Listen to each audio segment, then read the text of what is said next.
Candela, hypnotherapist, transformation coach, and a spiritual teacher. You're about to listen to a recording of one of my regression sessions. If you enjoyed the content on my channel, please consider subscribing. And if you click on the bell, it will inform you of any of my future postings. Also, leave a comment and click like, because that helps to bring this kind of content to more viewers. I hope you enjoy the recording, and I hope to see you again in my future videos. And I want you to tell me the very first things that you see as you reach the surface. I'm in a city. What do you see around yourself? There's people and there's signs on the buildings. I have an overwhelming feeling that I'm in France. The signs are in French. There's lots of people. It's very bustling. What do you see on the roads? Horses and buggies and people. There's carts with food for sale.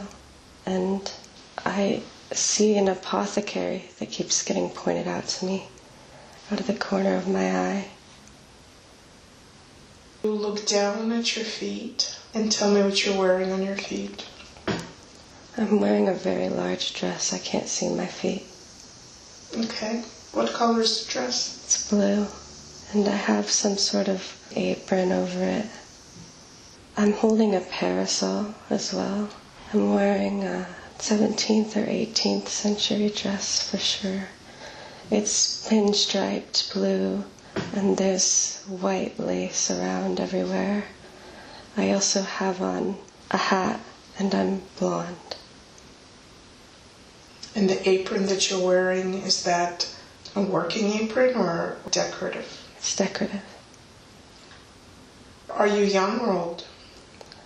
I'm in my early 20s. Are you healthy? Yes.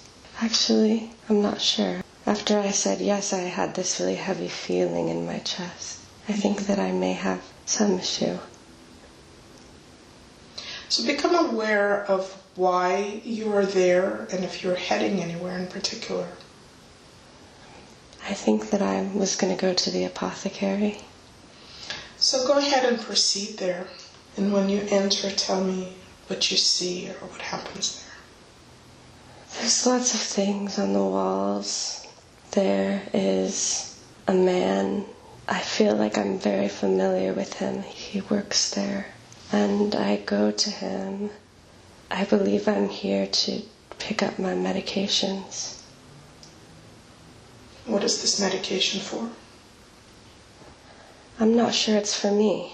I think he might sell me things that I use to make my own medications.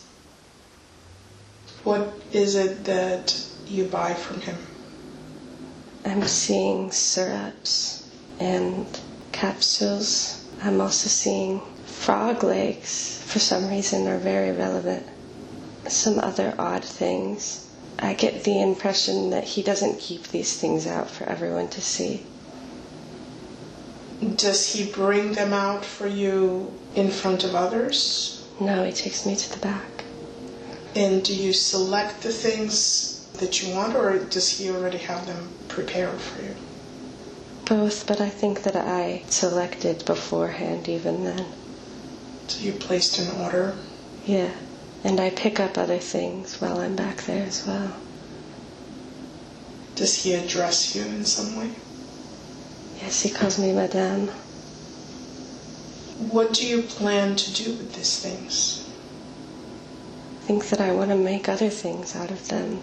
Maybe something to help people. I make medications myself, but not ones that are very well accepted by the others, which is why I have to go to such extremes in order to get them.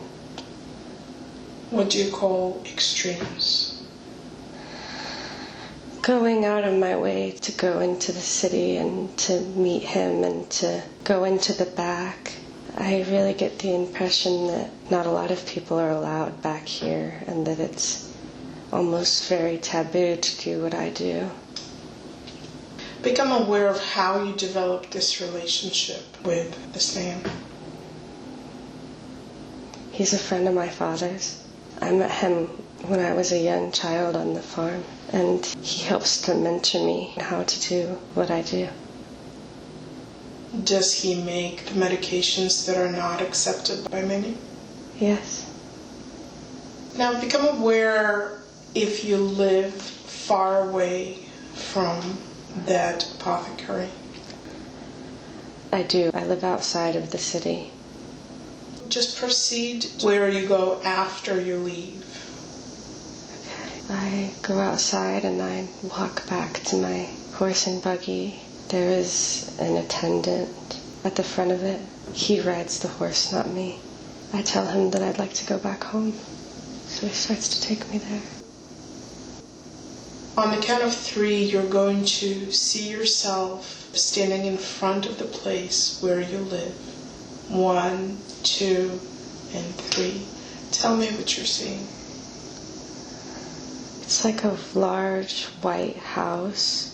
There's lots of flowers around. There's a large porch around the front. How many stories is the house? 3. Who lives in this house? Me and my father, and I think that I have a sister. Is she younger or older? She's younger than me. Is your mother still alive? No. What happened to her? She died quickly. When I was young, she just got sick and she died. Do you know why? I feel overwhelmingly that it was cancer. I take care of my father and my sister now, like my mother used to.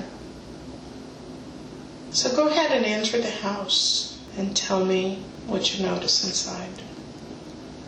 We have a very large parlor, and to the side there's a kitchen. I think that we have people who work for us. Like, I don't think that I do the cooking. I get the impression that we're quite wealthy. Does your father work? Yes. What does he do? He works in the city I was just in. I think he may have some sort of political role or power. I think that he may be a lord of the king, and that's why we have so much land and we farm it.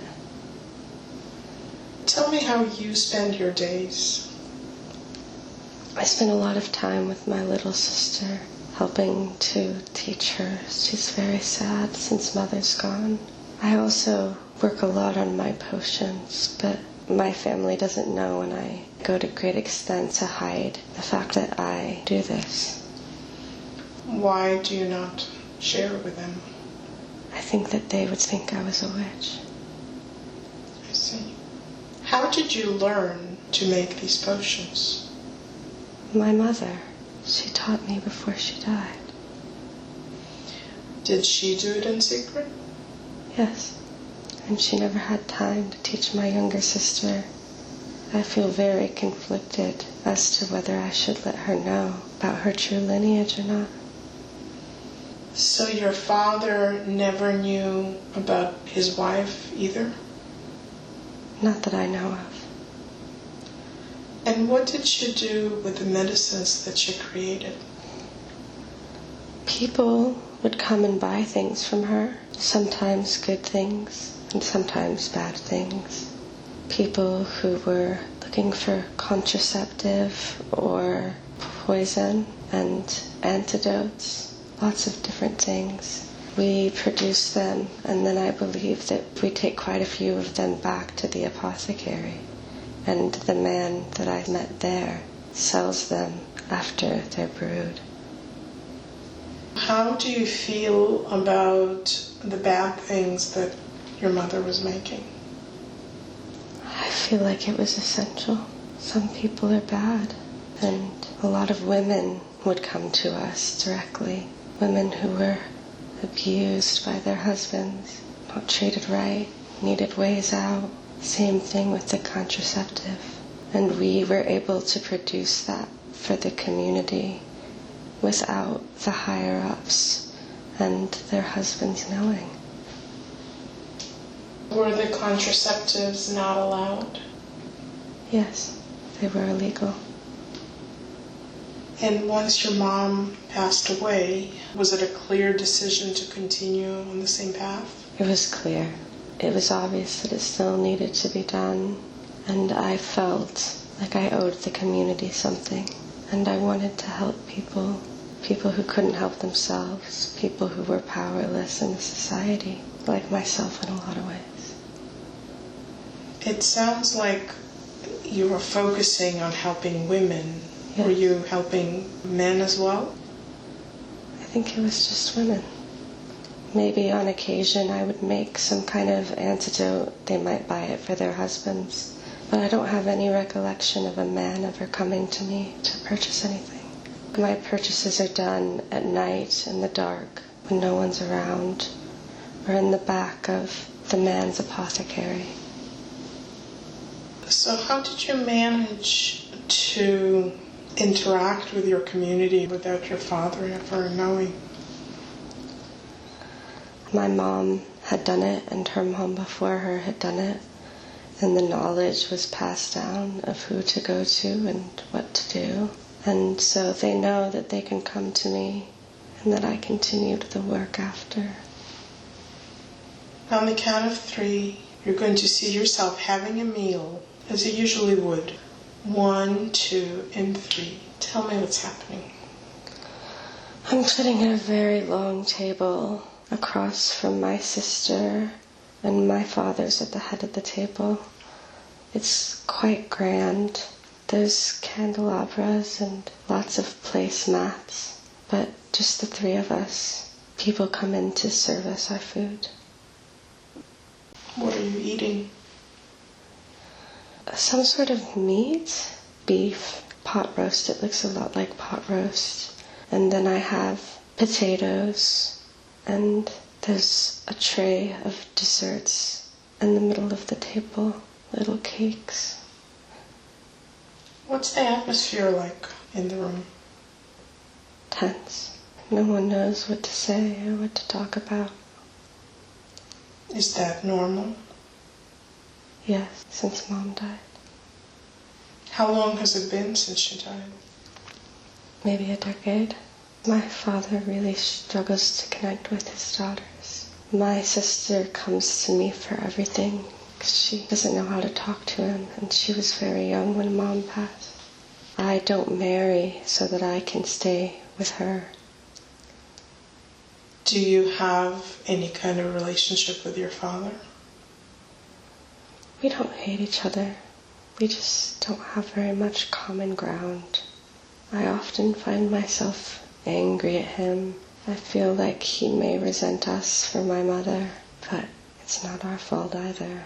And we're motherless just as he's wifeless. Do you know if he ever thinks about remarrying? I think that if I stay home, then he won't. And I feel that I would prefer that. Why? I want to stay near my sister, and I don't want to just get married off to a man that I don't know because of his money and stature. How old is your sister now? 14 or 15. Wouldn't it be time for her soon to find a suitor? Yes, it is time. But I am trying to stop it. I think that's a lot of why it's tense. Because I know that she doesn't want it either. She's scared, just as I am. We don't feel very valuable. We feel like we don't have any choice. We have great dowries. Even myself as an older maiden, I still have many potential suitors. But I just don't want to do something like that.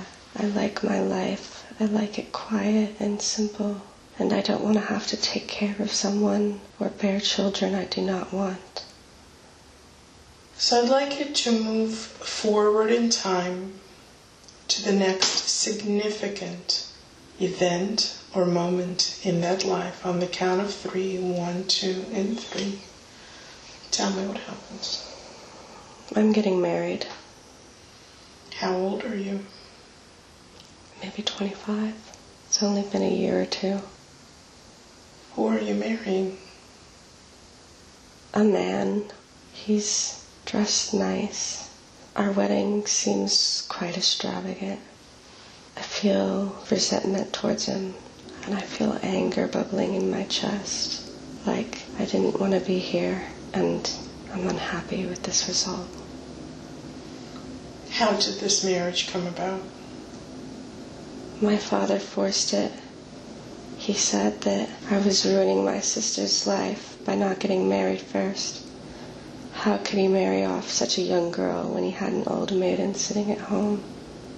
So I did it for her, even though she didn't want it either. It seemed like the only way that we could move forward.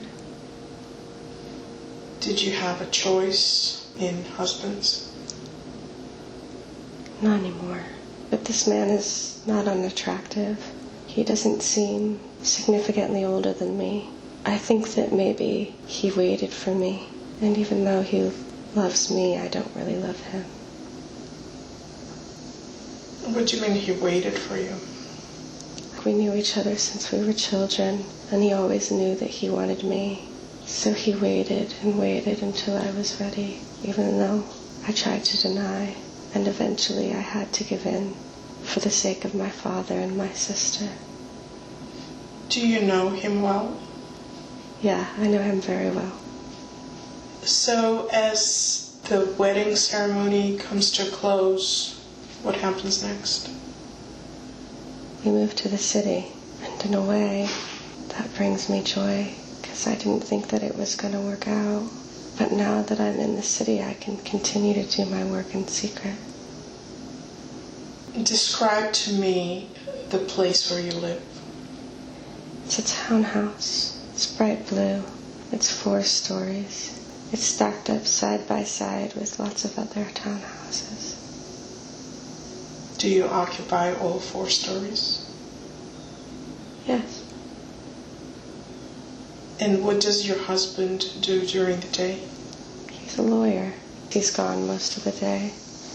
And when he's gone, I go to the apothecary, the same one that I used to visit.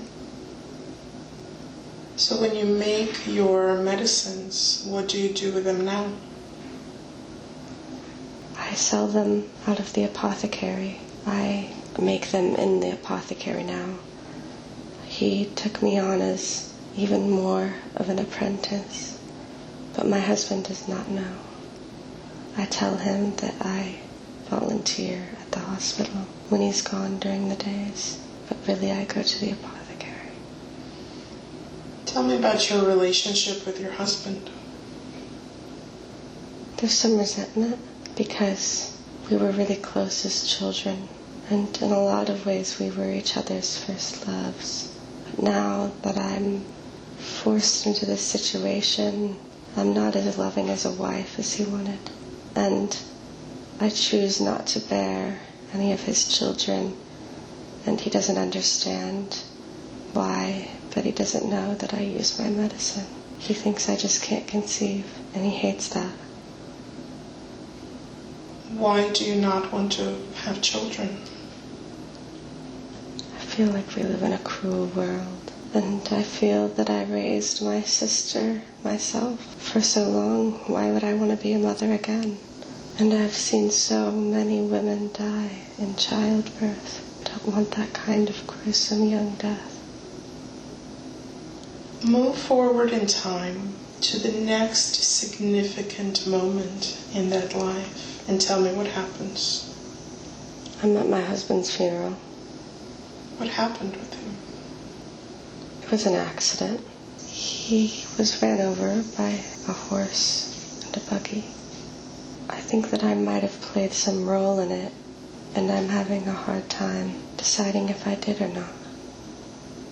How old are you at this point? In my early 30s. Were you there when the accident happened? Yes, it was right outside of our house, and I stood in the door and watched it happen. I didn't move. I didn't really care. And then I knew that I had to care, so I suddenly just switched on the emotions that I didn't really feel. I ran down to him and I grabbed him and I wailed and wailed until someone came to help. Was he still alive at that point? No, the horse stepped on his head. He was gone instantly. And in what way do you feel you contributed to it?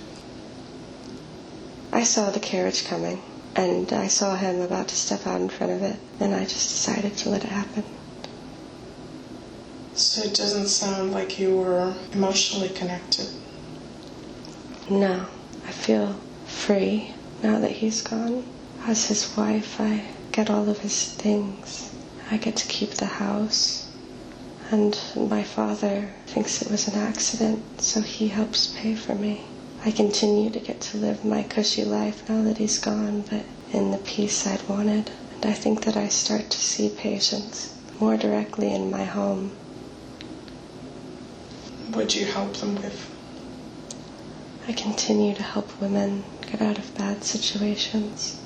I don't sell poison like my mom did, though. I think that that's wrong, and it's against what's natural. But at the same time, I feel I let my husband die on purpose. I think I could have easily ran down and pulled him back. And how do you feel about that decision? Conflicted, very conflicted. How is your sister doing at this time? She has many kids now, and she's happy. She married another rich man, and they live on a large plot of land, a lot like our childhood home. She feels fulfilled, and she looks at me with a sorrow that I never thought I could see my own little sister looking at me with. Like my life was a mistake, not hers. What's your view on it? I don't think that she understands. I was the oldest one, and I had to carry on what Mom did. I had never told her about Mom, and maybe I should have, but I didn't. As you continue to work with patients, how does that develop? I see women for a long time. I believe that I even help women birth in my home. I make my home a very safe place for women to be, to get the help they want and need. But I feel that the community grows weary of me, and they start to question what I do, especially now that I don't have a front with my husband. So you still do it in secret? Yes and no. I pretend to be a midwife, but I do lots of things besides midwifery. What other things do you do? I mainly make potions and sell them to help people. I feel that I eventually go beyond making things simply for ailments, start to make things for more spiritual and homeopathic uses. I try to brand them off as other things. I know that they work. I've seen them work on hundreds of girls that have come to me. But I don't want to be marketed as a witch to the people. So I sell love potions and other things, but pretend like it's cough medicine. So move again to the next significant event in that life and tell me what happens. A woman told on me. I think it was my sister. She came to visit me, saw what I was doing, started to question it. She's a very Christianly woman. She loves the church, and she felt conflicted, so she told them what I was doing. Told whom? The authorities. And what happens? They take me away, and they lock me up. What are you accused of? Witchcraft. There's not really any denying it, so I don't try. I decide that I'm going to embrace it. I'm going to be what I've always wanted to be for the first time. And I let them all think I'm mad. It brings me joy. What happens then? They burn me. As your soul lifts out of your body, you're going to feel an immediate release and relief. As you look back at that life and the people that you left behind, tell me what your thoughts are. I feel like I did what I needed to do. I feel proud of the work I did, even though I didn't fulfill any of the normal boundaries of what a woman like myself is supposed to do in life. I made myself happy, and that's what I cared about. How old were you when you passed? 42. So you must have helped a lot of people. Yes, many, many women. They would come to me and thank me, and their thanks were all that I needed to know that I'd fulfilled what I needed to do. I'm curious what part of what you did was considered witchcraft. It was mainly the fact that I was a woman working in medicine. It was the fact that I labeled things differently than what they were. The contraception was a very big part. It keeps coming up over and over again that I was someone who produced that. The church was very much against that. What type of contraception did you produce? It was tinctures, oils, and things. That was the best way to do it. I may have also made tinctures that could be put on a sponge and inserted. That prevented pregnancy? Yes. As your consciousness continues to rise and expand, you may find that there is a guide or a presence that is waiting for you, welcoming you back. And let me know if you notice anyone there. Yes. Who's there? I don't know who it is, but I feel very familiar with them. They have a very strong masculine energy.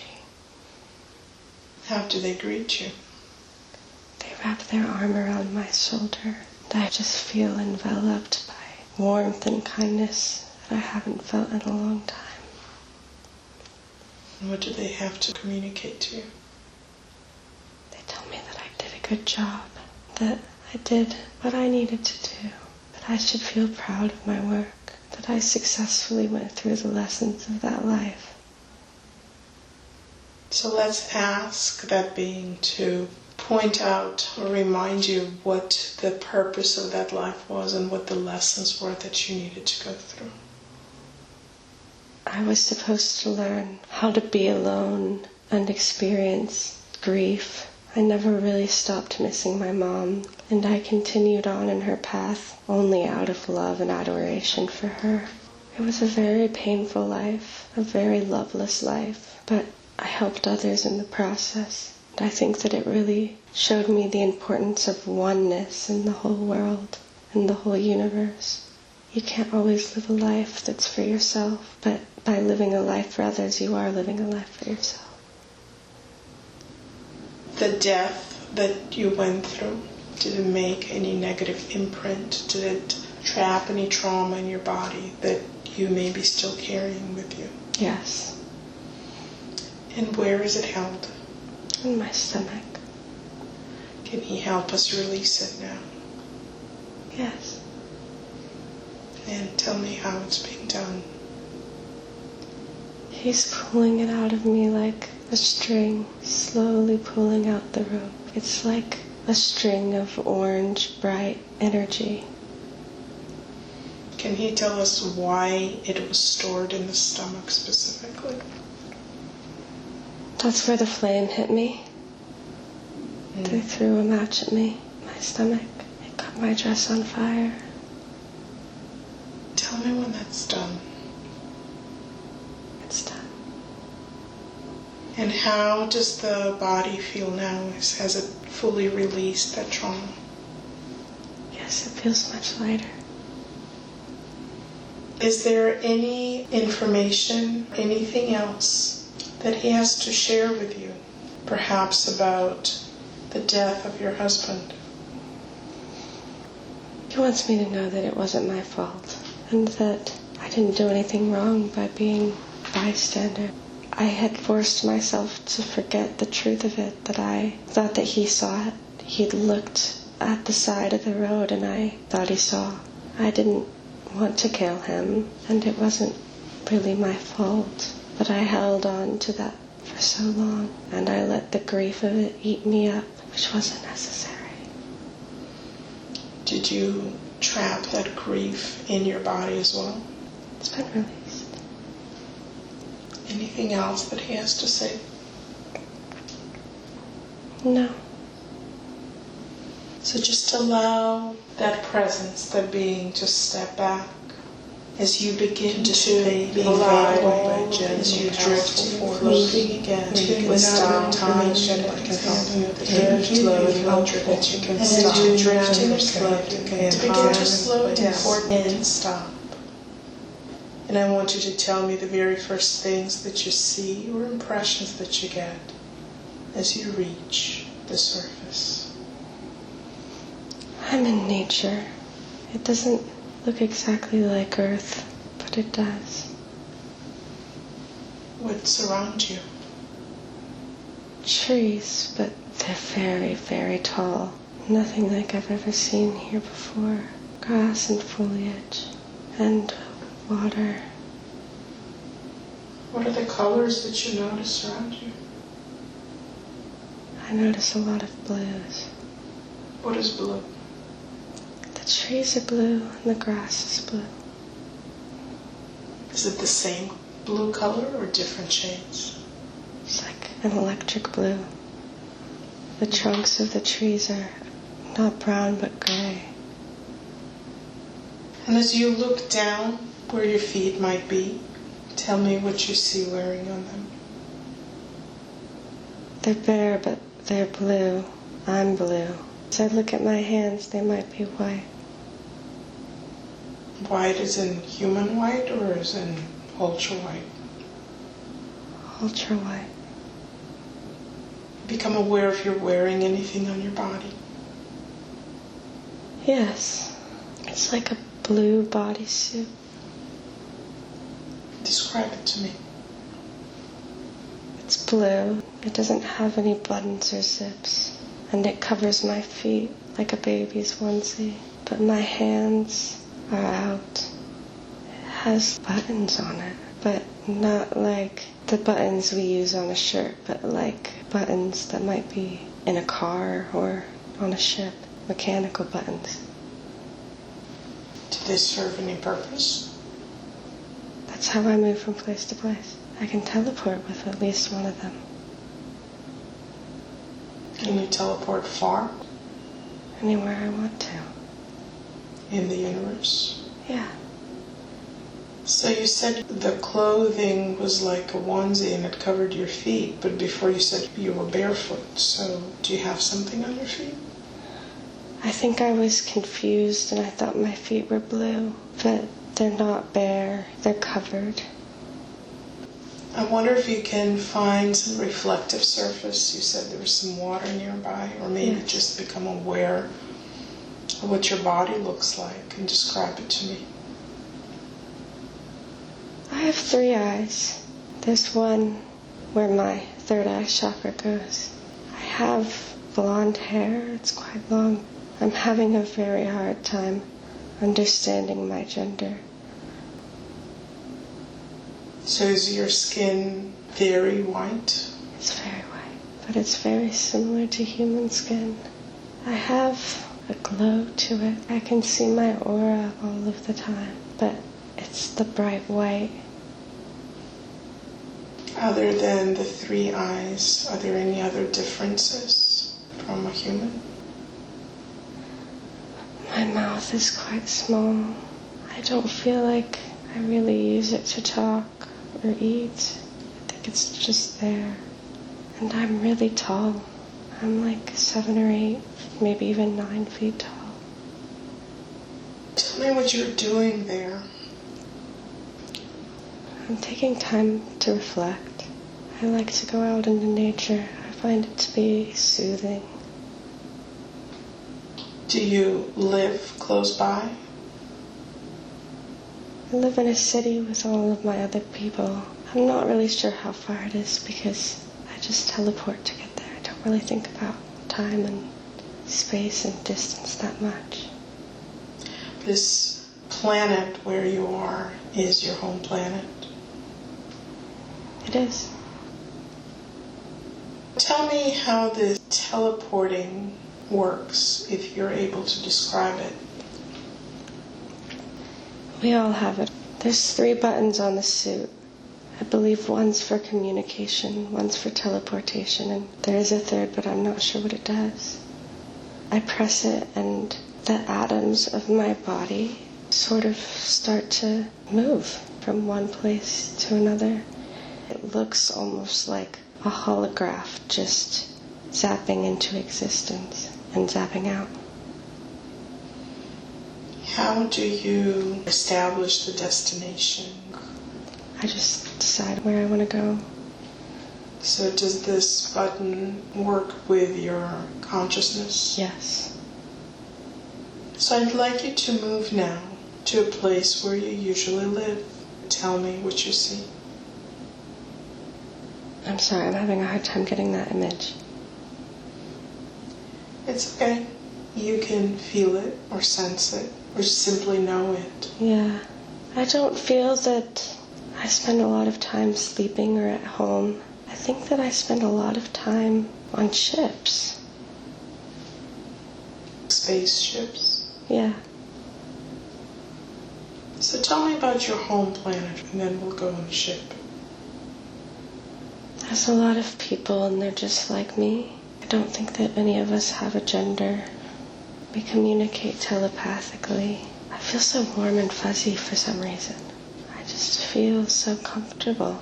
As I walk around my city, I communicate with people. I feel like everyone knows me and I know everyone. It feels like an overwhelming amount of acceptance that my human body has never had.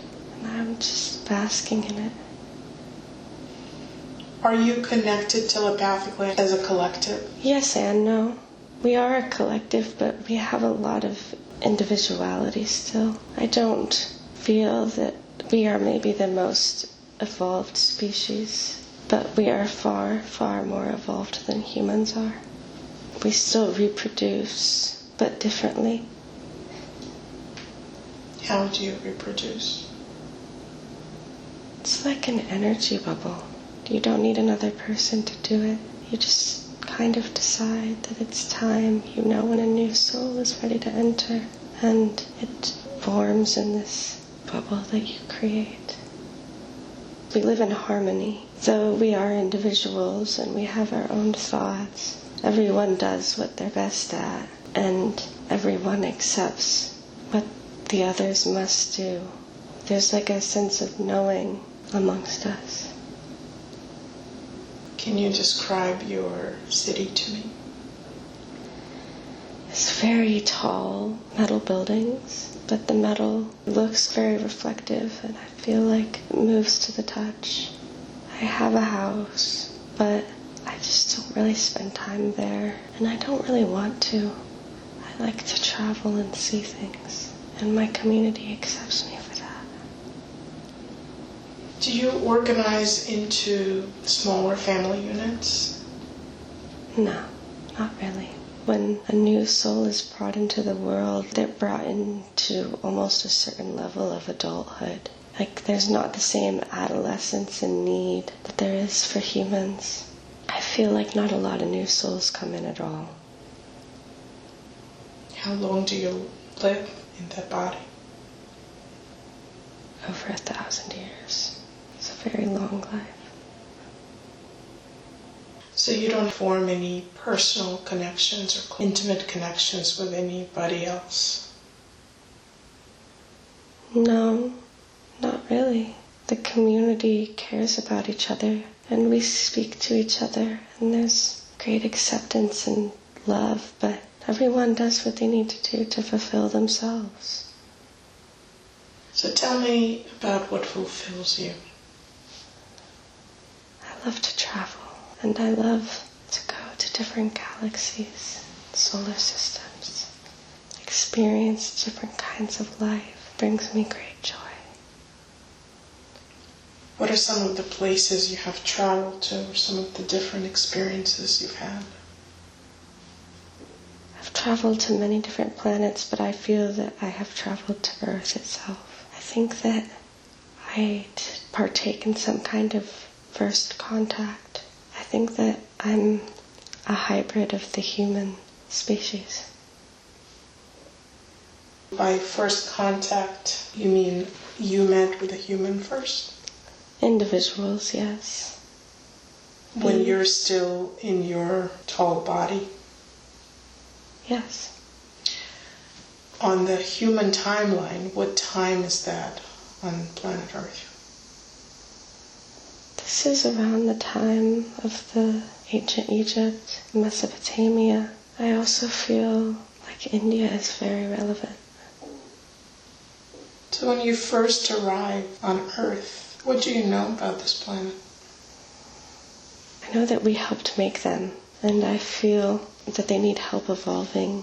It's my job to help them and give them new skills and tools that they hadn't thought of before.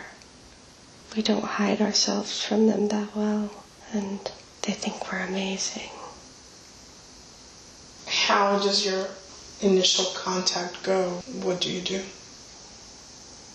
We find individuals that we feel are a good specimen for us to speak to. We take them onto our ship and we give them a knowing of what they must do, and then we erase their memory and send them back, leaving just the information they needed to know. Agriculture keeps coming up for me, very specifically, learning how to plant and seed and live by water. We teach them this information, but not really teach. More so, just insert it into their DNA, into their minds. Hope that they go out and teach the others. You do it with other team members on the ship? Yes. How much time do you spend on Earth at that point? I feel that I frequently leave and come back. When you leave, where'd you go? Back to my home planet. There I compile what I found. I spend a lot of time explaining the situation there and trying to figure out what else we can do to help them. You said that you helped create humans. In what way? Their DNA is part of ours and our DNA is part of theirs. It wasn't me in specific, but rather my people. And I feel that we need them to evolve because our species is running out of ways to reproduce and evolve ourselves. And how will humans help you? Once they become more evolved themselves, we can take their DNA and use it with our DNA to make hybrids. For yourselves? And for them. So after that initial period of contact, what did you do next? I just go to this time.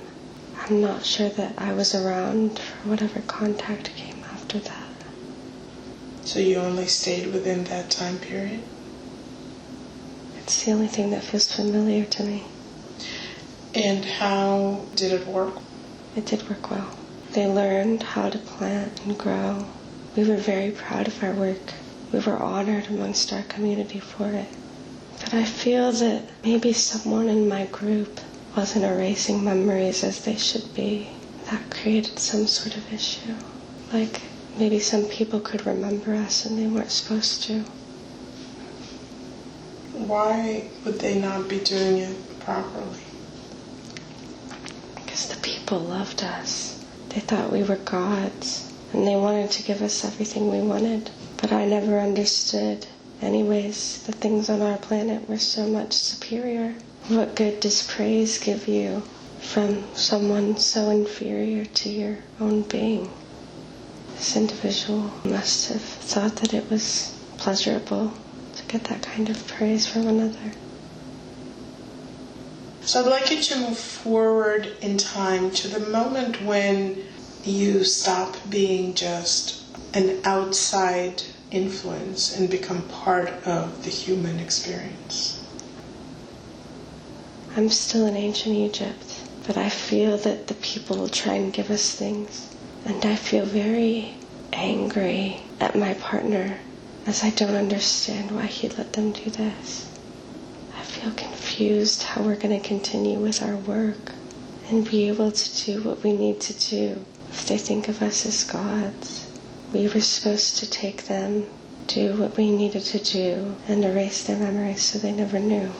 I feel like they've made paintings of us, and that makes me extremely upset.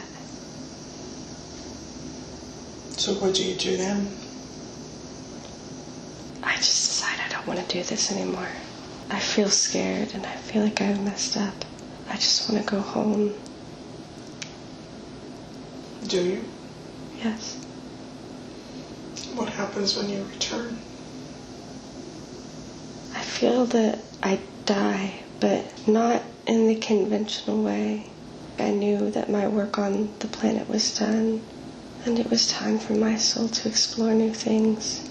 So I simply laid down, decided I was done, and my soul left.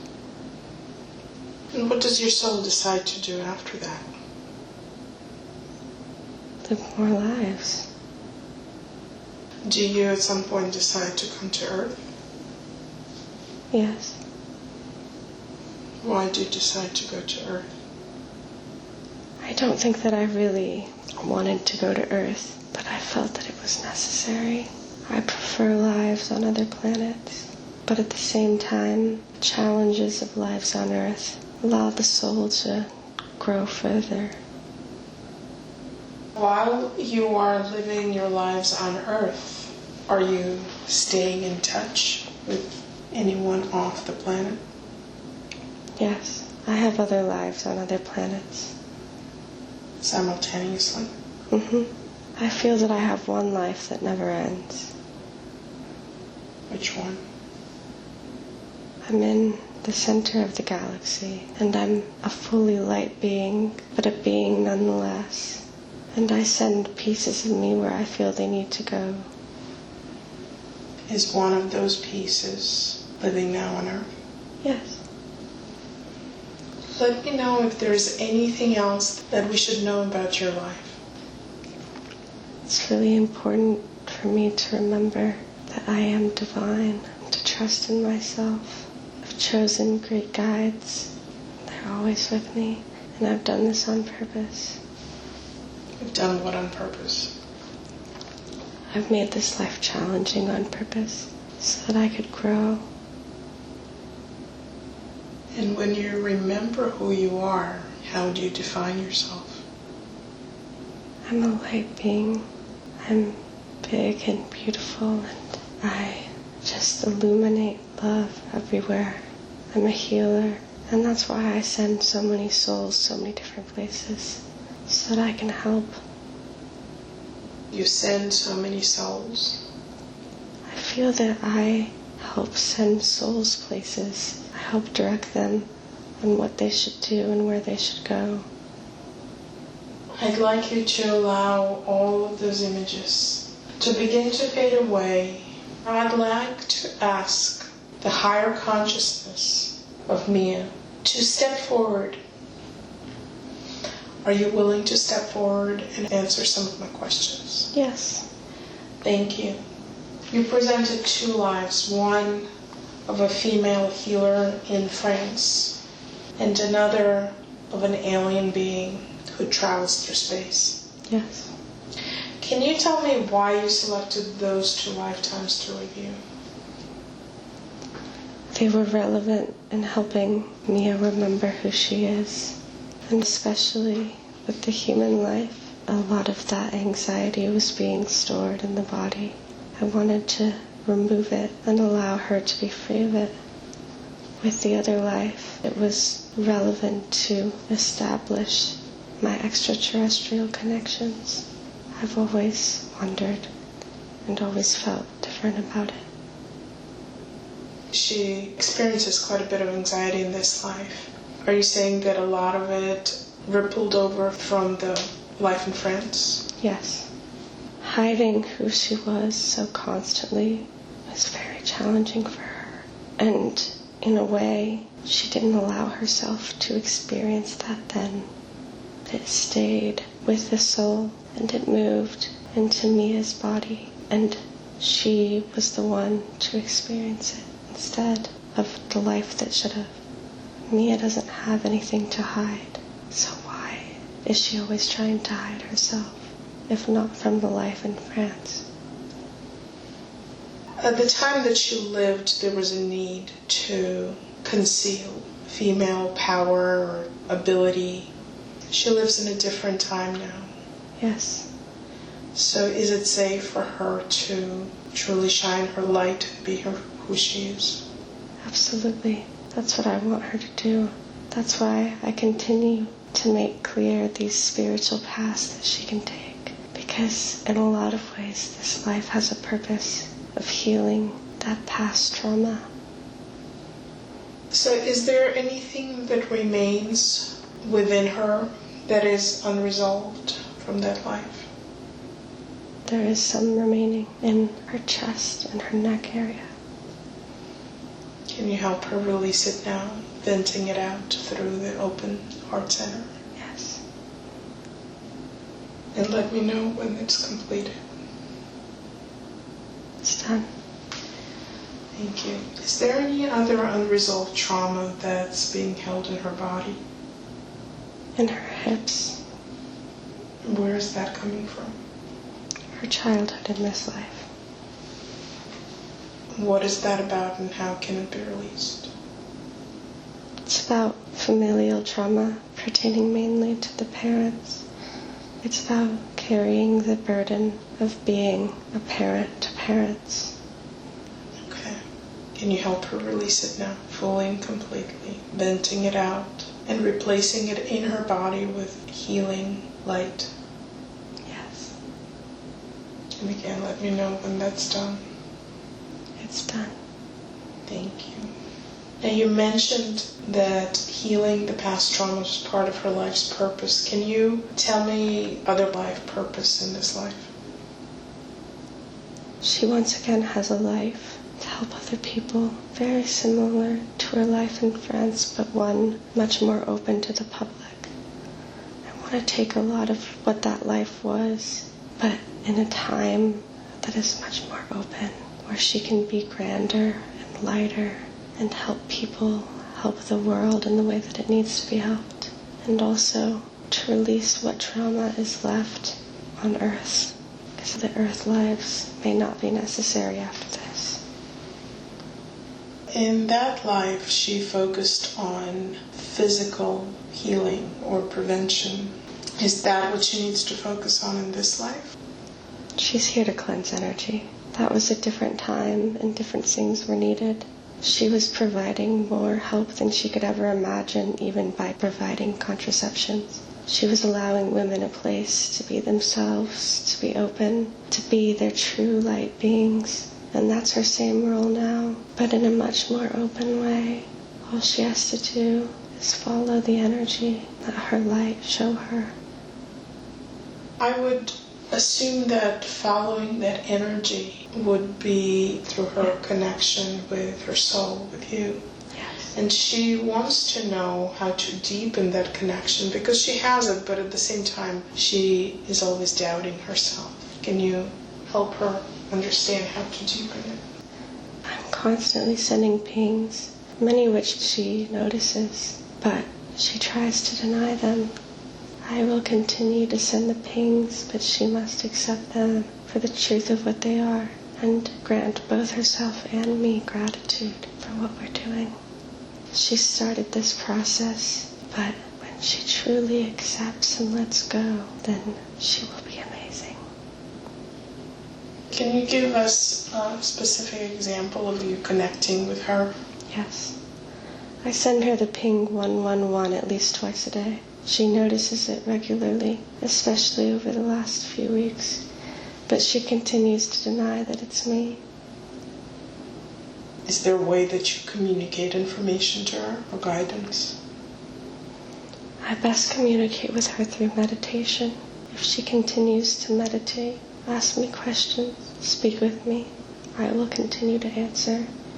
She just has to remember to deliberate between the thoughts that aren't hers, that aren't mine. She needs to focus on clearing and calming down the conscious mind so that the pings are louder and the things I have to say can be more clear. She has struggled in this life with her body image, with loving herself, trusting herself. So she wants to know what she can do to show herself grace and to love her body, mind, and soul. Can you guide her on that? If she spent more time meditating with me, then we could really get to the bottom of this. But in a more simple way, I just want her to embrace her beauty and not deny the things that make it clear to her. Denial is a very big issue. Even when people say they like her or say she's pretty, she doesn't believe them. She needs to work on her belief and trust in not only herself but others, and then she will be more accepting of herself. What is behind her difficulty in believing and accepting herself?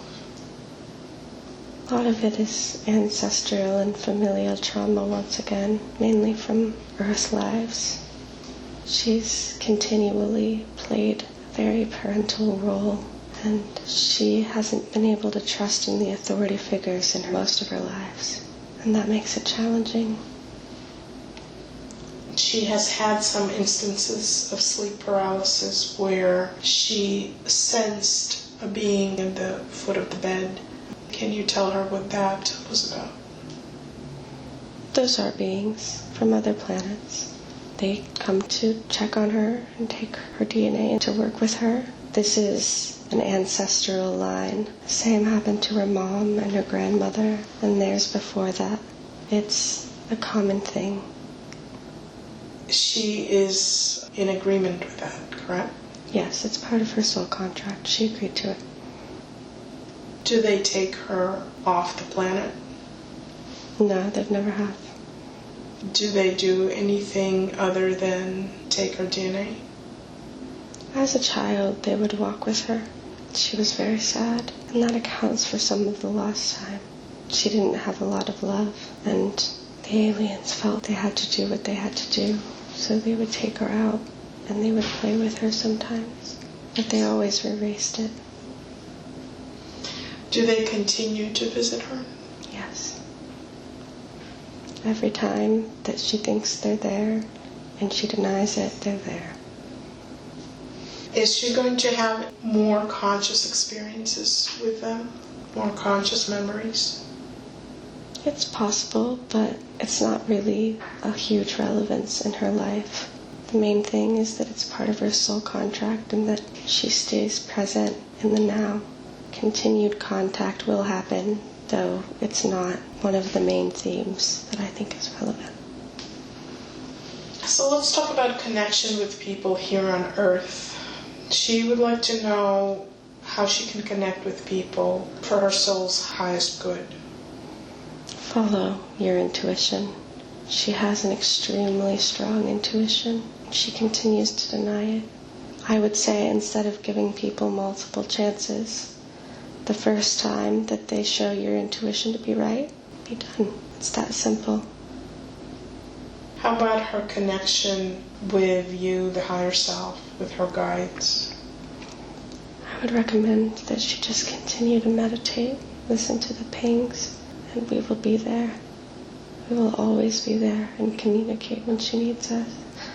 All she has to do is ask and be aware. Is there anything that you can suggest for her in terms of leading a healthy life?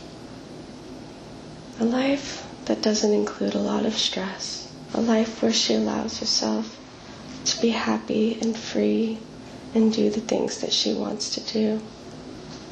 She spends a lot of time forcing herself to do things that she doesn't want to do, and I would recommend that she stops doing that.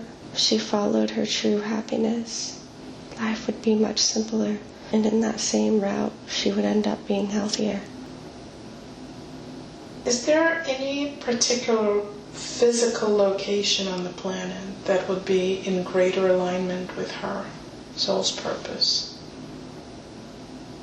Yes, Europe is a really great place for her.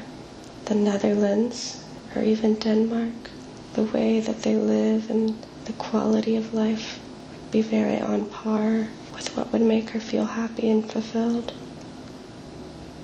She wanted to know what the most important thing is for her to know at this time.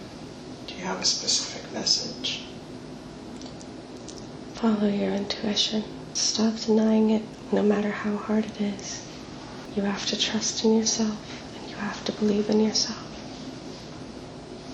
Looking at her family members in this life, can you tell me what the soul contracts with them are, and if they have been with her in the previous lifetimes, either the ones that you brought up or other ones? Her mom in this life was her sister in her past life. And friends? Yes. They've shared many lives together, and they continue to flop between this experience of mother and daughter on both sides. The issue is that the soul of Mia continues to be the mother, even when she's the child. The other person is her grandfather. They have been close before in other lives. He really acts as a mentor to her. I want to ask you about the mother-daughter dynamic. Is she holding on too much to the mother energy? Yes, it is not healthy. It is time to let go. So what can you help her understand about the imbalance of that so she can release it easier? The reason it keeps coming up in lives is because the karma continues to not be solved. She can barely let her mother take care of her even when she tries. If she let her mother care for her in ways she hadn't before, then she might be able to break some of that. I think that we already released some of that trauma today when we released what was in the hips, and that should help her. But besides that, it's just important to remember that she can be a healer and a nurturer and also be healed and nurtured. She is considering becoming a hypnotherapist. Is that a good option, or would you suggest other things? Yes, I think that's a good option. She's also considering a path in the access bars that she does. That would be a really good option for her. It would allow her to travel the world in the way that she wants. It's very relevant and important for her to travel. That's when she feels happiest and most free. It's very important that she finds a job where she can both heal and travel. Before we let you go, I'd like you to do a body scan. Tell me if there's anything that's out of balance or needs attention. Most of the chakras are quite clear, but the throat chakra is slightly blocked. I'm also feeling some tension in general being held in the body that I think she would benefit from releasing. So can you please help her release the tension now? Yes. How do you do that? I imagine the tension is bright light, and I begin to bring it to the surface where it bubbles, and I just pull it out until there's nothing left to be pulled out. And then there is something in Her throat chakra. Okay. There's quite a large blockage. I'm using the same technique there. I'm just pulling the light energy and pulling until it feels clear. What is this blockage associated with? She doesn't speak her truth. She's a great communicator, but she often feels the need to hide herself and hide her truth. And this continues to block the throat chakra unnecessarily. So as you unblock it now, let's give her a very strong knowing that she has permission to speak her truth, but that she also is safe as she does that. Create a bubble of safety around her, releasing those memories when it wasn't safe for her to be openly herself. And tell me how it's affecting the throat chakra. feels much lighter, much clearer. It feels very good. As you continue the scan, is there anything else that's physically out of balance for her? No, she's healthy. Thank you. Before I let you go, I want to give you one more opportunity to give a message directly to Mia. So if you have any parting words for her, please speak to her directly out loud. I want you to know that you are loved unconditionally and fully. You are a beautiful part of creation. You are extremely special and important in ways that you do not know or understand. And as you continue to embrace your love, your light, and your power, you will become more aware, and you will feel clearer, happier, and lighter. That's all. Thank you. I'm going to ask the higher consciousness to recede to where it belongs, with much love and thanks for the help and information that it has given Mia today.